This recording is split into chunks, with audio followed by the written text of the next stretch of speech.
বাংলাদেশ যে আশা নিয়ে মাঠে নামলো চতুর্থ দিন, সেখানে একের পর এক উইকেট চলে যাচ্ছে।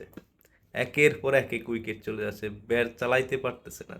কি খেলবে এটাই বুঝতে, বাংলাদেশ কি করবে, কি মানুষকে মানে প্রত্যাশা দিবে বা মানুষকে কি চমক দিবে, সেটা কালকে আপনারা দেখেছেন যে কি চমকটা বাংলাদেশ দিছে। মেহেদী মিরাজ এক চমক দিছে, এখানে ব্যাটিং আলারা আমাদের ব্যাটাররা এক চমক দিছে বাংলাদেশকে।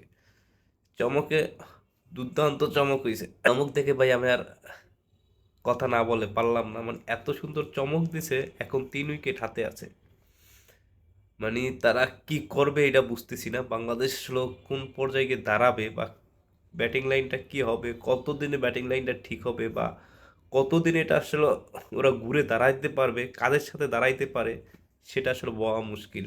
এই চমকটা হলো বাংলাদেশের জন্য, এটাই চমক। Is a best Bangladesh team এবং বেস্ট ক্রিকেট বাংলাদেশ দলের, বেস্ট ম্যাচ, বেস্ট সব কিছু বাংলাদেশের।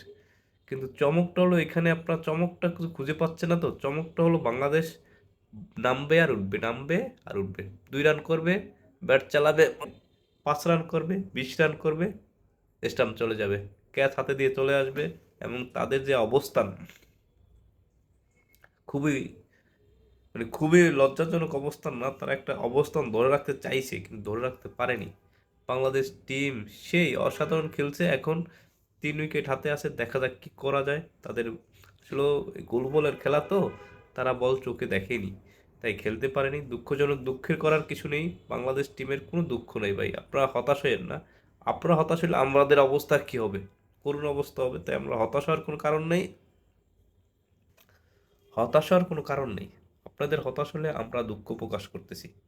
আমাদের ব্যাড লাক, গুড লাক হবে বাংলাদেশ টিমের জন্য, আমাদের জন্য ব্যাড লাক। আসলে আমরা প্রত্যাশাটা বেশি করে ফেলছি, এটার জন্য আমাদের আসলে মানুষ থেকে কোনোটা আশা করা ঠিক না। এটা আসলে আমাদের দুর্ভাগ্য, সেটা পরের সাবজেক্ট। কিন্তু Bangladesh team is a better, মানে বোলিং লাইনটাতে এত সুন্দর করতেছে, কিন্তু ব্যাটিংটা আসলে আমরা কখনোই মানে এখনো লাইনে বা লাইন আপ বা যে জায়গা আসার কথা এই 20 বছর ধরে, সেখানে আসতে পারিনি। এটা আসলে আমাদের জন্য একটা দুঃখজনক ঘটনা, এটা আমাদের জন্য একটা দুঃখজনক ঘটনা। তাই আমরা এই ঘটনাকে বাদ দিয়ে সামনে কীভাবে আবার ম্যাচ আছে, ম্যাচগুলো কীভাবে খেলতে পারি সেই চিন্তা ভাবনাই করতেছি। দেখা যাক এই ম্যাচও কি হয়, 5 দিনের টেস্টে লাস্টে গিয়ে কী হয় ঘটনাটা। নামবে আজকে আবার, 3 উইকেট আছে হাতে, দেখা যাক আজকে নামার পর বাংলাদেশ টিম কি একটা নতুন চমক দেয়। এই চমকটা হবে বাংলাদেশ নখরত্ব চুপ করে বসাই দিব আমরা।